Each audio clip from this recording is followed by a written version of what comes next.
अस्सलाम वालेकुम व्यूअर्स, खुशखबरी सीरीज की नई एपिसोड में खुशामदीद। मैं हूं आपका मेज़बान अब्दुर्रहमान। आज हम आपके लिए 3 खुशखबरियां लेकर हाजिर हुए हैं।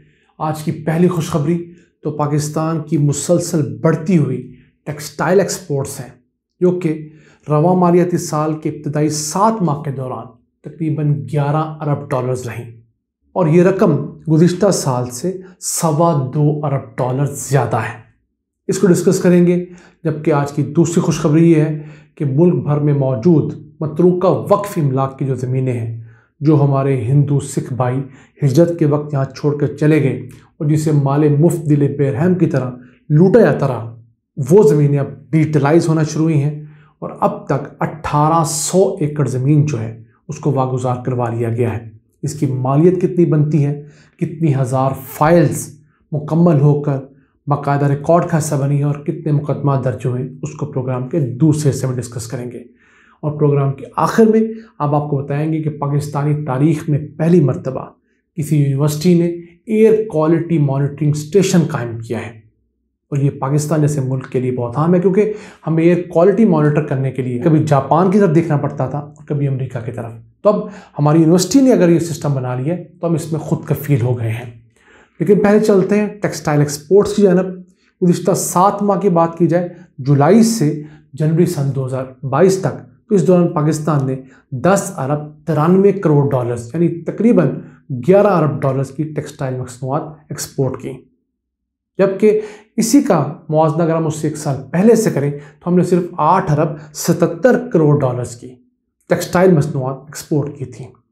अगर डॉलर टर्म्स में देखें 2 अरब 16 करोड़ डॉलर्स का इजाफा है और अगर परसेंटेज में देखें तो तकरीबन 25% का इजाफा रिकॉर्ड किया गया है। और जो टेक्सटाइल के एक्सपोर्ट्स हैं ये पाकिस्तान की कुल एक्सपोर्ट्स का 60% है। 40% जो बाकी है, जिसमें IT भी आता है, हमारे चावल भी हैं, फूड भी हैं, हमारा एग्री प्रोडक्ट्स हैं, हमारा लेदर है, तो वो उसमें शामिल होते हैं।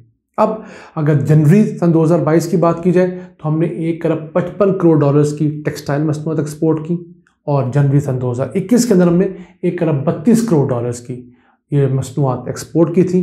इसमें 17% का इजाफा जनवरी बनता है। अब जो इस वक्त मदारुल महाम है पाकिस्तान टेक्सटाइल एक्सपोर्टर एसोसिएशन के, वो खुर्रम मुख्तार साहब पैटर्न इन चीफ, उनका कहना है कि इस वक्त टेक्सटाइल सेक्टर में 5 अरब डॉलर्स की जो है वो इन्वेस्टमेंट हो रही है। 3 अरब डॉलर्स की तो मशीनरी मंगवाई जा रही है, नई मिलें जो हम कहते हैं, आपको 100 से ज़्यादा नई टेक्सटाइल मिलें लग रही हैं और 2 अरब डॉलर्स की इक्विटी है, ज़मीन के ऊपर खर्चा आ रहा है या उसके सिविल वर्क्स के ऊपर खर्चा आ रहा है। ये वजूहत है कि पाकिस्तान की टेक्सटाइल मसनूआत अब ज़्यादा बिक रही हैं। अब तो इंडिया हमसे बहुत जेलस होना शुरू हुआ है। आपने बहुत सारी वीडियोस देखी होंगी जहां पर इंडियन मीडिया के एंकर्स ये चिल्ला रहे हैं कि अब फॉरेन मार्केट्स में आपको मेड इन पाकिस्तान की जीन्स, पैंटें, टी-शर्ट्स, हुड्स वगैरह बआसानी मिल रहे हैं, जबकि ये काम पहले इंडिया और बांग्लादेश का हुआ करता था। अगर सन 2021 की बात की जाए तो अमेरिका को पाकिस्तानी जो टेक्सटाइल एक्सपोर्ट्स हैं उसके अंदर तकरीबन 69% इजाफा हुआ है, जबकि इंडिया का इजाफा जो है सिर्फ 33% रहा और बांग्लादेश का 28%। अगर यूरोपीय यूनियन की बात की जाए तो पाकिस्तान ने वहाँ 28% ज़्यादा टेक्सटाइल मसनूआत बेची हैं, इंडिया ने 22% और बांग्लादेश ने सिर्फ 13% ज़्यादा टेक्सटाइल मसनूआत बेची हैं। ये मैं सन 2020 का मुआवजा सन 2021 से कर रहा हूँ। ये इस बात का सबूत है कि पाकिस्तान की टेक्सटाइल मसनूआत जो हैं वो पहले से ज़्यादा फ़रोख्त हो रही हैं और लोग हाथों हाथ ले रहे हैं। इसी के साथ चलते हैं आज की दूसरी खुशखबरी की तरफ। मतरूका वक्फ इमलाक, जिसको आम जुबान में हिंदू औकाफ भी कहा जाता है, तो वो एक ऐसा बोर्ड था जिस बेचारे का कोई वाली वारस नहीं था। क्यों? हमारे मुल्क से हिंदुओं और सिखों की बड़ी तादाद हिजरत के वक्त यहाँ से हिजरत कर गई, तो उसके बाद यहाँ पर लूट सेल लग गई। लेकिन फिर सुप्रीम कोर्ट ने इंटरवीन किया, उनके पूरे डाटा को कंपाइल करने का हुक्म दिया। तो अब खबर ये आई है कि 30,000 जो प्रॉपर्टीज़ हैं उनकी फाइल्स मुकम्मल करके उनका रिकॉर्ड जमा कर लिया गया है। उसके साथ साथ 1800 एकड़ ज़मीन पूरे मुल्क में वागुजार करवाई गई है, जिसकी मालियत बनती है 20 अरब रुपए और इनकी लाखों एकड़ ज़मीन है पूरे मुल्क में। अब 40 से ज़्यादा मुकदमा दर्ज किए गए हैं। मैं समझता हूँ कुछ भी नहीं है, ये 400 होने चाहिए थे, क्योंकि ये एक ऐसी ज़मीनें थी जिसके ऊपर लोग अपना हक समझ के कब्ज़ा किया करते थे। थोड़े से पैसे पटवारी को और मतरूका वक्फ इमलाक को दिए, आप ज़मीन को हड़प कर गए और साला साल अगर ज़रूरी ज़मीन है तो उससे आप आमदन कमाते रहे। अगर कोई मकान है तो उसका 100, 200, 300 रुपया किराया देकर उसके अंदर हाइश पजीर रहे। 3-3 नस्लें एक मकानों के अंदर रहते हुए गुजर गई, उसका किराया आप कितना हुआ है 1200 रुपया, और वो किराया बढ़ने भी नहीं देते। मतरूका वक्फ इमलाक के ही सरकारी वकील के साथ मिल जाते हैं, स्टे ले आते हैं, अदालतों में कई साल स्टे चलते हैं और लोग मौजें करते हैं। और वो प्राइम लैंड कैसी है, यानी कि लाहौर के अंदर अनारकली मेन जो बाज़ार है उसमें बेबहा दुकानें मैं जानता हूँ जो कि बिल्कुल पीनट्स के ऊपर किराए पर दी हुई हैं। इसको भी रिवाइज करना चाहिए, हुकूमत को कानून लेकर आना चाहिए कि इन दुकानों के किराए जो हैं, इन मकानों के जो किराए हैं, उनके अंदर कम से कम 100% इजाफा हर साल करें अगले 10 सालों के लिए। क्योंकि जो दुकान मेन अनारकली बाज़ार में लाख रुपए पे नहीं मिलती, उसी साइज़ की दुकान मतरूका वक्फ इमलाक से लोगों ने 2-2, 3-3 हज़ार रुपये पे ले रखी है। और ये दास्तान कराची की है, ये दास्तान रावलपिंडी की है।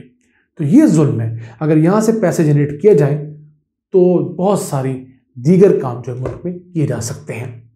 इसी चलते आज की तीसरी और आखिरी खुशखबरी की तरफ, तो नस्ट यूनिवर्सिटी जो इस्लामाबाद में वाक़ है, बड़ी प्रोग्रेसिव यूनिवर्सिटी है, उसने पाकिस्तान का पहला एयर क्वालिटी मॉनिटरिंग स्टेशन बना लिया है।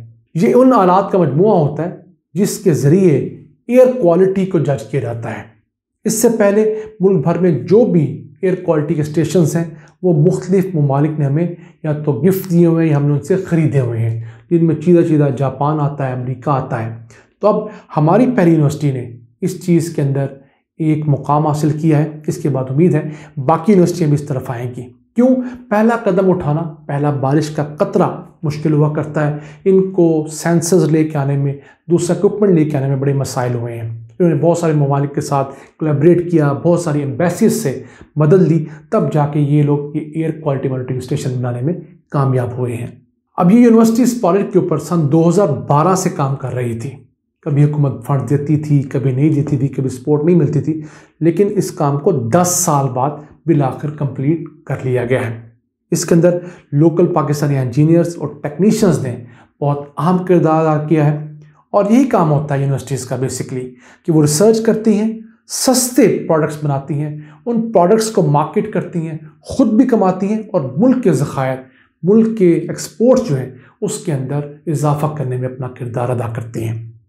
मैं दुआ गो हूँ और उम्मीद करता हूँ कि बाकी यूनिवर्सिटीज़ भी नस्ट यूनिवर्सिटी के हम कदम चलेंगी और इस तरह के प्रोडक्ट्स को, इस तरह की डिवाइसेस को पाकिस्तान में बनाएंगी जिनमें पाकिस्तान अभी तक खुद कफील नहीं हुआ। इन अल्फाज के साथ अपने मेज़बान अब्दुल रहमान को इजाज़त दीजिए। अल्लाह ने के बाद।